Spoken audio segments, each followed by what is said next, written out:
Okay, so welcome you guys to our first session of microeconomics and आपको मैं बताना चाहूँगी कि ये जो सेशन है ये बहुत बेसिक रहने वाला है और हम सबसे पहले अपने एक बहुत बेसिक टॉपिक से स्टार्ट करेंगे, that is the law of demand. Okay, अब लॉ ऑफ डिमांड स्टार्ट करने से पहले ये बहुत ज़्यादा ज़रूरी है जानना कि डिमांड क्या होती है। डिमांड कॉम्बिनेशन होता है, जैसे कि आप यहाँ भी देख सकते हैं, it is with the affordability plus the willingness. Simple सा मतलब है कि अगर आप समझिए आप एक फ़ोन खरीदना चाह रहे हैं, ठीक है, और आप एक एग्जांपल ले रहे हैं कि आप एक आईफोन खरीदना चाह रहे हैं। अब यहाँ पर क्या है, आपकी विलिंगनेस तो है आईफोन खरीदने की, लेकिन अब आपका बजट सिर्फ 10,000 रुपये का है, तो अफोर्डेबिलिटी नहीं है, तो इस केस में ये डिमांड फॉर्म नहीं होगी। सेकेंड एग्जाम्पल लेते हैं, अब आपके पास 10,000 रुपये हैं, अब आपको पता है कि इस केस में माइक्रोमैक्स या सैमसंग या किसी इस टाइप का फ़ोन आ जाएगा या कार्बन, इनके फ़ोन आ जाएंगे, बट आप उनको ख़रीदना ही नहीं चाहते, तो इस केस में आपकी अफोर्डेबिलिटी बन जाएगी लेकिन विलिंगनेस नहीं बनेगी, तो अगेन ये डिमांड होल्ड नहीं करेगी। कभी भी डिमांड की कंडीशन अगर हमें लेनी है तो उस केस में आपकी अफोर्डेबिलिटी यानी आपका बजट प्लस आपकी विलिंगनेस यानी कि आपकी प्रेफरेंस और आप जिसको चाहते हैं खरीदना, वो दोनों एक साथ फॉल करनी चाहिए, तभी आपका डिमांड बनेगा। अब हम बात करते हैं इसके लॉ की। जब हम बोल रहे हैं लॉ, तो सिंपल सा मतलब है कि कोई ना कोई रिलेशनशिप एग्जिस्ट करेगा। तो अगर मैं बात करूँ लॉ ऑफ डिमांड की, तो यहाँ ये बोलता है कि there exist a functional relationship. Functional क्यों? क्योंकि जब एक में चेंज आएगा तो दूसरे में अपने आप चेंज आएगा, और इस केस में जो फंक्शनल रिलेशनशिप है वो है इन्वर्स।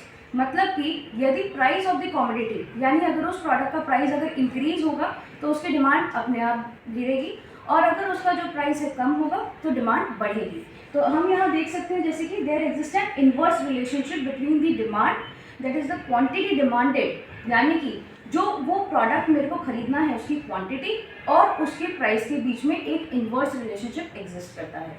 अब हम थोड़ा सा इसको समझने की कोशिश करते हैं with the help of a diagram and with an example. Right, तो अब आप ये देख सकते हैं कि ये डायग्राम है। यहाँ y एक्सिस पे हमने लिया है प्राइस, यानी उस क्वांटिटी का क्या प्राइस, यानी उस प्रोडक्ट का क्या प्राइस है, और x एक्सिस पे ली है हमने क्वांटिटी। अब हम इसको साथ में एक एग्जांपल के साथ प्लग करते हैं। आप मान के चलिए कि ये एक राइस की प्रोडक्ट की हम बात कर रहे हैं, ठीक है, और ये जो प्राइसेस हैं ये पर केजी के प्राइसेस हैं, और ये जो क्वांटिटी है ये भी केजीज में है। तो अगर मैं बात करूँ P1 की, यानी कि y एक्सिस पे यहाँ पर, और अगर आपका प्राइस है 10 रुपीज़ पर केजी, तो आप डिमांड कर रहे हैं 2 केजीज।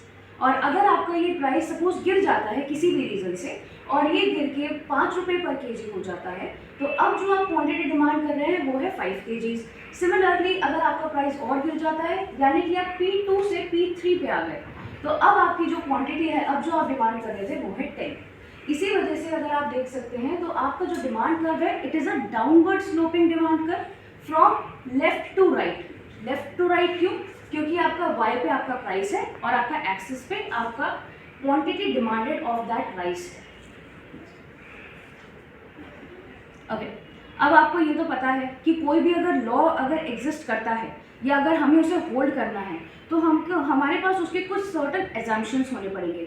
एजम्पशंस का सिंपल सा इतना मतलब है कि हमारे पास कुछ वेरिएबल्स हैं जो कांस्टेंट होने पड़ेंगे, तभी आप दो वेरिएबल्स के बीच में रिलेशनशिप स्टडी कर पाएंगे।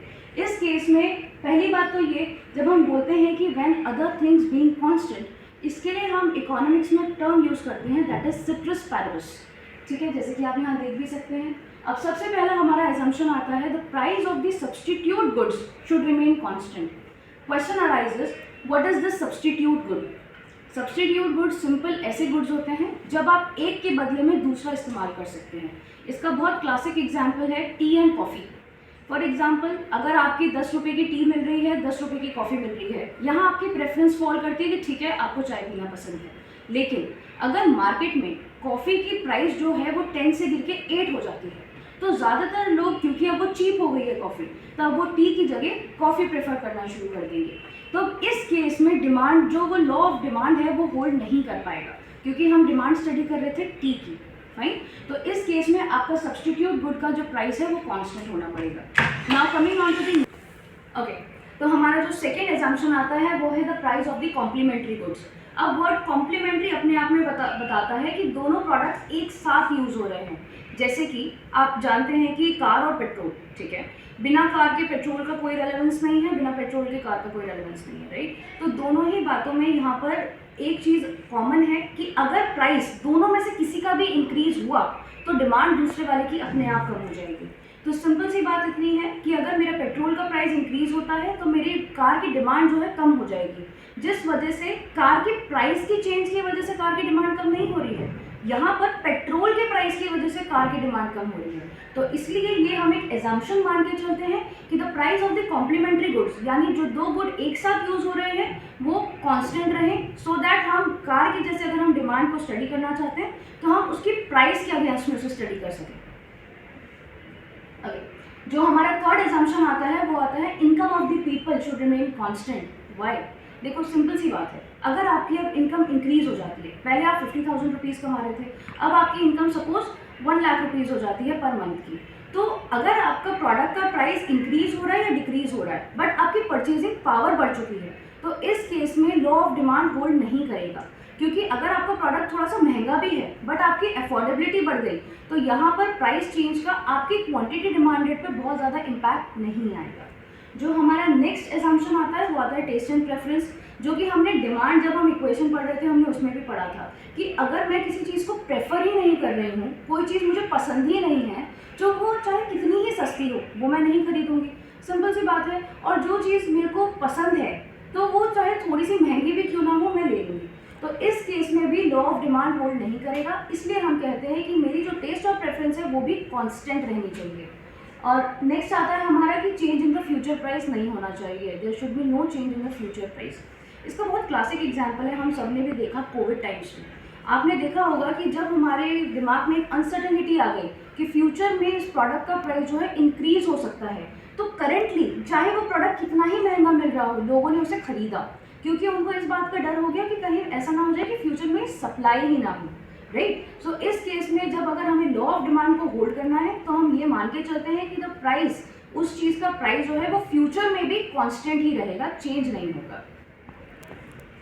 अब ये तो बहुत जेन्युइन सी बात है कि अगर कोई लॉ है तो ऑब्वियसली उसके कुछ एक्सेप्शंस भी होंगे। तो जो हमारा पहला एक्सेप्शन है वो है गिवन गुड। गिवन good very simple to understand, यानी कि इंफीरियर टाइप के गुड्स। जैसे कि अगर मैं एग्जांपल लूँ बाजरा या ज्वार का, उस केस में ये थोड़े से इंफीरियर प्रोडक्ट्स में आते हैं। तो अगर इनका प्राइस जो है इंक्रीज होता है तो इनकी डिमांड इंक्रीज होगी। क्यों? क्योंकि ये अपनी इंफीरियरिटी से बाहर निकलने लगेंगे। और हमारा लॉ ऑफ डिमांड क्या था कि जो प्राइस और प्रोडक्ट है उसके बीच में इन्वर्स रिलेशनशिप होता है, राइट। तो इसलिए गिवन गुड्स में जो लॉ ऑफ डिमांड है वो होल्ड नहीं करता, क्योंकि इसकी प्राइस के साथ में इसकी क्वांटिटी डिमांड जो है बढ़ती है। तो यहाँ पर गिवन गुड जो है हमारा एक एक्सेप्शन है। सेकेंड जो हमारा एक्सेप्शन आता है वो है वेबलिन गुड्स। आजकल की सोसाइटी में ये बहुत प्रेवलेंट है, क्योंकि वेबलिन गुड्स सिंपल ऐसे गुड्स होते हैं जो आपके स्टेटस सिंबल को रिप्रेजेंट करते हैं। जैसे कि लोग आईफोन क्यों खरीदते हैं? अल्टीमेटली उसकी फंक्शनैलिटी भी वही है, कॉलिंग फीचर, ईमेल, व्हाटएवर, जो कि आप एक 10,000 के फ़ोन में भी कर सकते हैं, बट फिर भी लोग आईफोन खरीदते हैं। क्यों? Because it is a status symbol again. तो वो खरीदते ही इस वजह से है क्योंकि उसकी प्राइस ज़्यादा है। अगर आईफोन की प्राइस गिर जाती है तो लोग उसको नहीं खरीदेंगे। वो एक नीश मार्केट है, यानी कि एक अलग मार्केट है जो कि डील ही करता है हाई प्राइस प्रोडक्ट्स में। तो इसलिए वेबलिन गुड्स जो होते हैं, यानी कि लग्जरी गुड्स जो होते हैं, उसमें लॉ ऑफ डिमांड होल्ड नहीं करता। नेक्स्ट कम्स इन, जो हम लोगों ने एजम्पशन में भी पढ़ा था, चेंज इन द इनकम। अगर आपकी इनकम चेंज हो जाती है तो अल्टीमेटली आपका डिमांड उस प्रोडक्ट का बढ़ जाएगा, इररिस्पेक्टिव आपका प्राइस बढ़ रही है कि नहीं बढ़ रही। लेकिन यहाँ पर एक पॉइंट है, यहाँ पर एक कैच है कि ऐसा नहीं है कि अगर प्राइस बढ़ रहा है और अगर आपकी इनकम भी बढ़ रही है तो भी आप डिमांड ज़्यादा करेंगे। ऑब्वियसली वहाँ पर एक प्रोपोर्शन होना पड़ेगा कि जो वो प्राइस इंक्रीज है अब वो अभी भी आपकी अफोर्डेबिलिटी के अंदर फॉल कर रहा है, तभी change in income of the people भी इसके एक्सेप्शन के अंदर फॉल करेगा। जो हमारा लास्ट एक्सेप्शन है वो भी वही है जो हमारा एक एजम्पशन भी था कि जो फ्यूचर प्राइस है उस प्रोडक्ट का कांस्टेंट है। यदि हमें लग रहा है कि प्राइस जो है कि अगर उसका प्राइस जो है वो बढ़ जाएगा फ्यूचर में तो हम उसको आज ही खरीदने लगेंगे। तो अगेन यहाँ भी चाहे अभी भी मार्केट के अंदर प्राइस बढ़ रहा हो, लेकिन अगर हमारा एक एजम्पशन है कि ठीक है फ्यूचर में हमारा प्राइस बढ़ जाएगा तो अगेन हम आज ही उसको ज़्यादा डिमांड करेंगे। So again this is also an exception to law of demand. I hope कि आप लोगों को ये लॉ ऑफ डिमांड पूरी अच्छी तरह से समझ में आया हो। यदि आपको नहीं समझ में आया है, please do let me know. आप इसमें कमेंट्स कर सकते हैं, मुझे बता सकते हैं, क्वेश्चंस भेज सकते हैं, and I will be very happy to answer you. Thank you.